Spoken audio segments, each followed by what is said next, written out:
Assalamualaikum warahmatullahi wabarakatuh. Salam dan bahagia Bapak Ibu guru hebat. Kembali lagi bertemu dengan saya Lukman Cahyana, calon guru penggerak angkatan 9 dari Kabupaten Cirebon. Dalam kesempatan kali ini, saya akan melakukan wawancara dengan kepala sekolah dalam melaksanakan tugas modul 3.1 tentang pengambilan keputusan seorang pemimpin berdasarkan nilai-nilai kebajikan. Kali ini saya akan mewawancarai Kepala Sekolah Madrasah Ibtidaiyah Tunas Cendekia dari Desa Babakan, Kecamatan Ciwaringin, Kabupaten Cirebon, yaitu dengan Ibu Juwita Retasari. Selamat pagi, Bu Juwita. Selamat pagi. Apa kabarnya? Alhamdulillah. Ya. Sebelumnya saya ucapkan terima kasih atas kesempatan kali ini. Ibu Juwita sudah bersedia meluangkan waktunya untuk saya wawancarai dalam rangka mengenai kasus-kasus dilema etika. Ya, apakah Ibu Juwita sudah siap? Siap. Ya, kita mulai saja ya. Selama ini bagaimana Ibu dapat mengidentifikasi kasus-kasus yang merupakan dilema etika atau bujukan moral? Melakukan identifikasi kasus tersebut terlebih dahulu. Apakah kasus tersebut memiliki kepentingan yang sama-sama benar, namun bertentangan antara satu sama lain atau tidak? Iya. Ya. Terus selama ini bagaimana Ibu menjalankan pengambilan keputusan di sekolah Ibu, terutama untuk kasus-kasus di mana ada dua kepentingan yang sama-sama benar atau sama-sama mengandung nilai kebajikan? Terutama kita harus melakukan problem solving untuk mendapatkan fakta yang bisa dipercaya dari siswa-siswa tersebut. Ya. Selanjutnya, langkah-langkah atau prosedur seperti apa yang biasa Ibu lakukan selama ini? Ada dua cara yang biasanya saya lakukan. Ya. Yang pertama itu mengumpulkan fakta dari data pendukung. Ya. Yang kedua mengundang orang tua atau pihak yang pada saat itu ada dan untuk menyelesaikan masalah atau kasus secara bersamaan.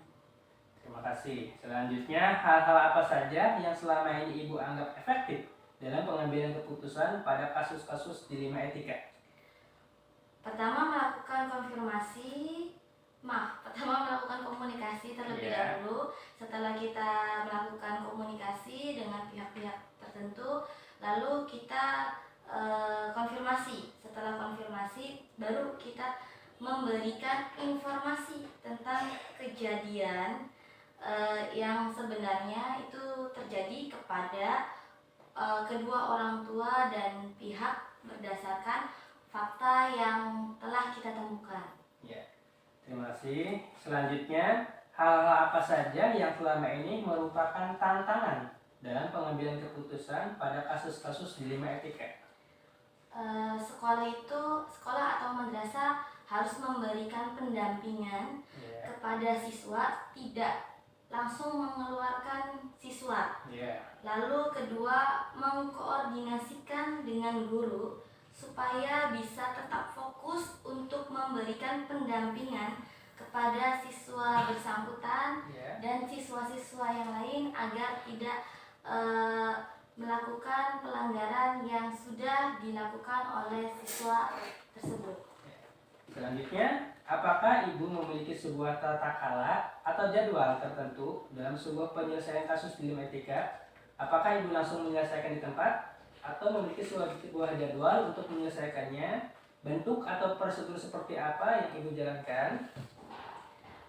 Jika si masalah itu tidak melibatkan orang tua, maka kita biasanya itu menggali info dari anak tersebut dengan kita mengundang anak tersebut terlebih dahulu, lalu berkonseling dengan guru BK, lalu guru BK baru menyampaikan kepada saya, serta kita memberikan nasihat kepada siswa tersebut biar tidak diulangi lagi. Selanjutnya, adakah seseorang atau faktor-faktor apa yang selama ini mempermudah atau membantu ibu dalam pengambilan keputusan dalam kasus-kasus dilema etika? Sangat ada. Karena suatu masalah itu tidak bisa diselesaikan oleh satu orang, harus melibatkan beberapa orang. Yang pertama, jika kasusnya itu melibatkan siswa, maka yang pertama kali itu kita libatkan guru kelas terlebih dahulu.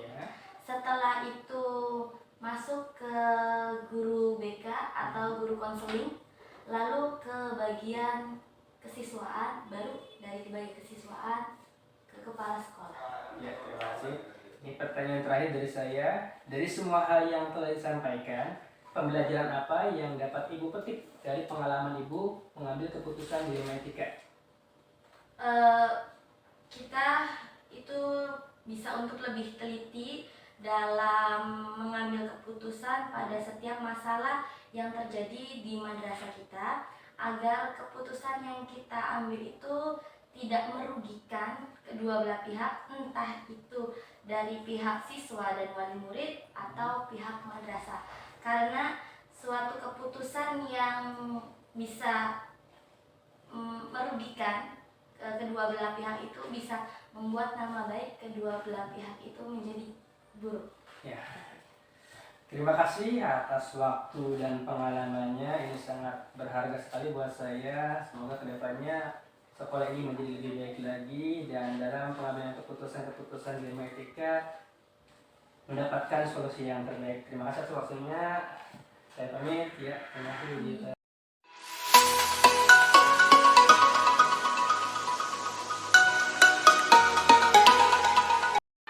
Selama ini, bagaimana Bapak dapat mengidentifikasi kasus-kasus yang merupakan dilema etika atau bujukan moral? Sejujurnya, saya baru mendengar apa itu dilema etika atau bujukan moral. Tapi dari yang kita obrolkan sebelumnya, kegiatan ini, kejadian-kejadian seperti itu kerap terjadi. Kadang berkaitan dengan anak didik, bahkan kadang ada juga masalah guru-guru. Selama ini, bagaimana Bapak menjalankan pengambilan keputusan di sekolah Anda, terutama untuk kasus-kasus di mana ada dua kepentingan yang sama-sama benar atau sama-sama mengandung nilai kebajikan? Dalam pengambilan keputusan, saya harus selalu dikembalikan semuanya pada aturan. Setiap pengambilan keputusan, saya selalu menjalin hubungan dengan rekan sejawat saya untuk memastikan bahwa keputusan tersebut benar-benar dapat dipahami, karena selalu ada alasan di balik suatu kejadian. Langkah-langkah atau prosedur seperti apa yang biasa Bapak lakukan selama ini? Biasanya, saya akan bermusyawarah dengan guru-guru untuk mencari solusi dari beberapa sudut pandang baru. Kemudian, baru saya akan memilih solusi yang terbaik yang bisa diterima oleh berbagai pihak. Hal-hal apa saja yang selama ini Bapak anggap efektif dalam pengambilan keputusan pada kasus-kasus dilema etika? Pengambilan keputusan yang efektif menurut saya yaitu keputusan bersama dari hasil musyawarah bersama dengan guru-guru, karena hasil keputusan ini akan menjadi keputusan bersama yang dapat diterima oleh kita semua. Hal-hal apa saja yang selama ini merupakan tantangan dalam pengambilan keputusan pada kasus-kasus dilema etika? Pasti ada saja pihak yang tidak sejalan dengan pemikiran kita, dan itu yang akan memperkeruh keadaan. Oleh karena itu, saya selalu menekankan kepada setiap ada masalah, kita harus menyelesaikannya dengan cara bermusyawarah. Apakah Bapak memiliki sebuah tata kala atau jadwal tertentu dalam sebuah penyelesaian kasus dilema etika? Apakah Bapak langsung menyelesaikan di tempat atau memiliki sebuah jadwal untuk menyelesaikannya? Bentuk atau prosedur seperti apa yang Bapak jalankan?